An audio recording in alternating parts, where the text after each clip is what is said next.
Good morning and welcome student. Today we are going to discuss about logarithmic differentiation. Student हम लोगों को logarithmic differentiation से पहले log की कुछ प्रॉपर्टीज़ पढ़नी है। लॉग क्या होता है उसके बारे में हम लोग थोड़ा जानेंगे। तो सबसे पहले देखते हैं कि लॉग होता क्या है। जैसे हमने यहाँ पे एक चीज़ लिखी हुई है, जैसे लिखा है कि 2 की पावर 3 इज इक्वल टू 8। तो इसको अगर मैं लॉग में लिखना चाहूँ तो मैं क्या लिखूँगा, ये बेस है ना, ये बेस, तो मैं लिखूँगा लॉग और उसका बेस लिखूँगा, ठीक। और ये 8 इज इक्वल टू 3, जो पावर है वो वैल्यू बनेगी, ठीक, और जो बेस है वो हमारा बेस पे आएगा। तो इट मीन्स ये हमारे पास log 8 की वैल्यू बेस 2 पे क्या होगी, 3 होगी। इसका मतलब है इस log ने क्या दिया है, किसी के बेस की पावर दिया है। तो log एक्चुअल में देता क्या है, log किसी के बेस की पावर देता है, ठीक। इसकी मीनिंग यहाँ पे ये निकल के आती है। अब log जो है ना वो कितने टाइप का होता है वो देखते हैं हम लोग। देखते हैं लॉगरिथम।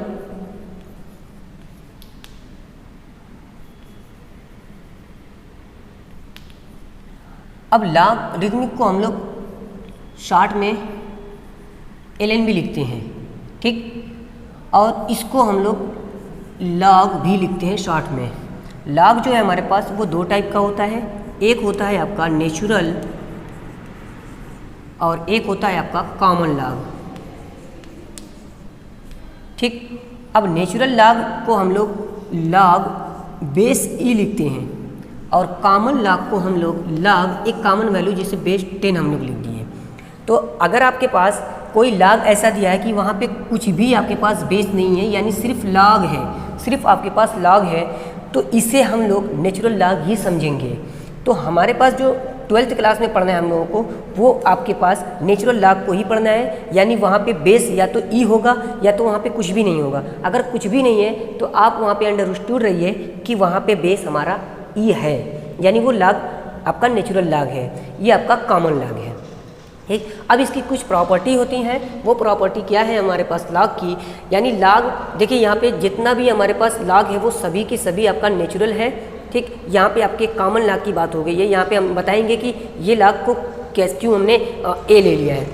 यहाँ पे देखिए log जो है m की पावर n, अगर log m की पावर n है तो वो n हमारे पास आगे आ जाएगा और log m हो जाएगा। बेस आपके पास वही चलता रहेगा, यानी e है तो ये e होगा, ठीक। ये सभी आपके पास नेचुरल log चल रहे हैं, वो अंडरस्टूड है कि वो हमारे पास e ही होगा। और उसके बाद यहाँ पे log m इंटू n, यानी आपके पास 2 फंक्शन का मल्टीप्लिकेशन है तो वो दोनों पे अप्लाई हो जाता है। log m बीच में प्लस आ जाएगा, जब यहाँ पे मल्टीप्लिकेशन है तो आपके पास यहाँ पे प्लस आएगा, log m plus log n। इस तरीके से log आपके पास m बाई n है, यानी 2 फंक्शन का आपके पास डिवीज़न है तो हम log m minus log n लिखेंगे। इस तरीके से दोनों अगर वैल्यू आपके पास log e और वैल्यू भी और आपके पास बेस दोनों अगर इक्वल आ जाता है तो उसकी वैल्यू हमारे पास 1 हो जाती है। जैसे अगर मैं लिखूं कि log 5 और यहाँ पे भी 5, तो इसकी वैल्यू हमेशा 1 होगी, यानी वैल्यू और बेस दोनों अगर सेम होता है तो उस log की वैल्यू 1 होती है। यहाँ पे हमारे पास अगर आपको बेस चेंज करना है, जैसे हमारे पास यहाँ पे हमने बेस a लिया, तो उसको हम कैसे चेंज करेंगे। जैसे मैं ये चाहता हूँ कि इस log का बेस चेंज होके बेस कुछ और बन जाए, जैसे हम यहाँ पे बेस b बनाना चाहते हैं, बेस b, तो हम क्या लिखेंगे, log m बेस जो चेंज करना चाहता है वो b लिखेंगे और log यहाँ पे log a और बेस b हो जाएगा।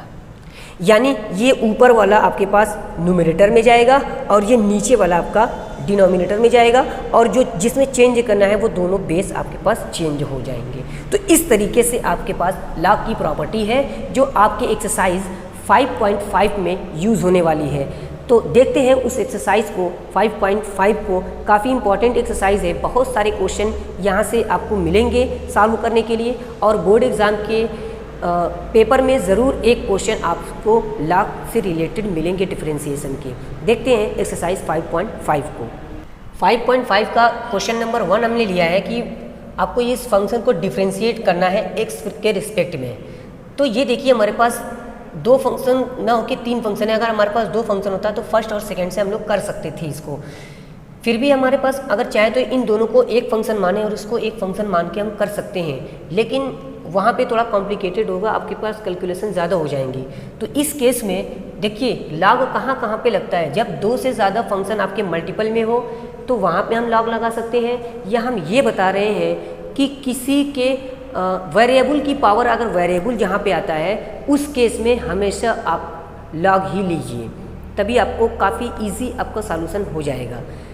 वेरिएबल की पावर वेरिएबल हो, जैसे x की पावर साइन एक्स हो, ये वेरिएबल है और उसकी पावर भी वेरिएबल है, लेकिन ये आपके पास 2 जैसे यहाँ पे a की पावर साइन एक्स है, तो ये देखिए कांस्टेंट है, तो कांस्टेंट की पावर अगर वेरिएबल है तो वहाँ पे आप ले भी सकते हैं या बिना लिए आपको भी सॉल्व कर सकते हैं, बिना लॉग लिए भी। ठीक, तो देखते हैं क्वेश्चन नंबर फर्स्ट को। तो यहाँ पे हमारे पास लॉग ले रहे चाहते हैं, तो टेकिंग लॉग बोथ साइड।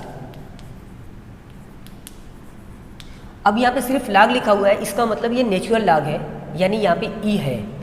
ठीक, तो यहाँ पे हो जाएगा log y इक्वल टू, देखिए यहाँ पे अगर मैं log लूँ, log मल्टीप्लाई में cos x into cos 2x into cos 3x। अब यहाँ से हम log की प्रॉपर्टी क्या है कि अगर कोई भी फंक्शन आपके पास मल्टीपल में होता है तो क्या लिखते हैं हम, यहाँ पे मल्टीप्लाई में है तो log cos x प्लस हो जाता है log cos 2x प्लस में, देखिए कितना भी फंक्शन हो प्लस लगा के जोड़ते जाइए आप, प्लस log cos 3x, ये आपको log y मिला हुआ है। अब यहाँ से हम डिफ्रेंशिएट करेंगे, differentiate with respect to x के रिस्पेक्ट में इसको डिफ्रेंशिएशन करते हैं। देखिए log का जो डिफ्रेंशिएशन होता है, log x का डिफ्रेंशिएशन जो होगा log x का, यानी dy बाई dx, इसका जब निकालेंगे तो ये जो फंक्शन है 1/x हो जाता है। ठीक है, इस बात को आप ध्यान दीजिएगा, log x का डिफ्रेंशिएशन 1/x। तो इस तरीके से देखिए ये log y का डिफ्रेंशिएशन क्या होगा 1/y, और फिर y का भी होगा क्योंकि हम x के रिस्पेक्ट में करते हैं, तो y का डिफ्रेंशिएशन dy बाई dx आपको मिलेगा। अब देखिए log cos x का डिफ्रेंशिएशन 1/cos x, और x का देखिए cos x का डिफ्रेंशिएशन होगा cos x का माइनस साइन x हो जाएगा। इस तरीके से प्लस log 1/cos 2x, और cos 2x का डिफ्रेंशिएशन माइनस साइन 2x, और देखिए 2x का भी होगा, देखिए यहाँ पे x का भी हुआ था, तो x का डिफ्रेंशिएशन x के रिस्पेक्ट में 1 होता है, इसलिए मैंने नहीं दिखाया। लेकिन अगर x के मल्टीपल में या पावर में कुछ है तब तो आप उसका डिफ्रेंशिएशन ज़रूर करेंगे, यानी 2x का डिफ्रेंशिएशन आपका 2 मिलेगा।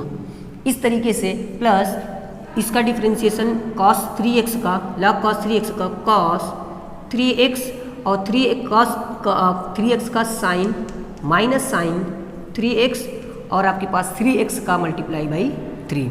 इस तरीके से अगर मैं सिंप्लीफाई करूं, और देखिए ये y को हम दूसरी साइड अब इसको ट्रांसफ़र कर रहे हैं, तो dy बाई dx यानी ये y मिलेगा, और पूरे में से मैं माइनस को कॉमन ले रहा हूँ तो माइनस, और ये देखिए sine x upon cos x ये मिल जाएगा आपको tan x। इस तरीके से ये माइनस को कॉमन लिया हूँ और यहाँ पे 2 मिलेगा, plus 2 upon sine 2x upon cos 2x, ये मिलेगा आपको tan 2x, 2 tan 2x, और यहाँ पे भी आपको माइनस मैंने कॉमन ले लिया है तो यहाँ पे आपको प्लस 3 tan 3x। अब यहाँ पे y की ओरिजिनल वैल्यू रख दीजिए, ये y है, तो इस तरीके से आपका जो फाइनल आंसर मिलेगा dy अपॉन dx, यानी y की वैल्यू है आपके पास cos x cos 2x into cos 3x, और यहाँ पे tan x plus 2 tan 2x plus 3 tan 3x।